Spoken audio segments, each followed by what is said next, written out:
Hello friends, कैसे हैं आप। कशिश मेकओवर में आपका स्वागत है।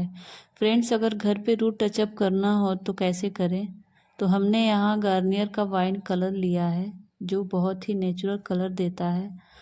इसमें 2 फाइल हैं और दोनों फाइल को अच्छे से मिक्स करना है।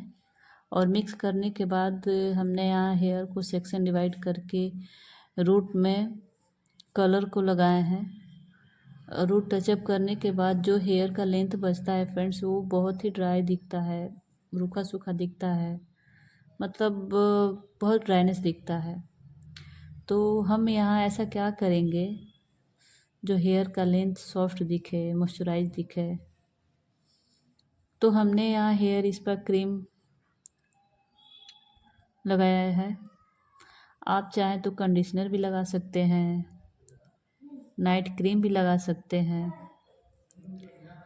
हेयर कलर के साथ साथ आप हेयर लेंथ में भी हेयर स्पा क्रीम लगा सकते हैं, ऐसा नहीं है।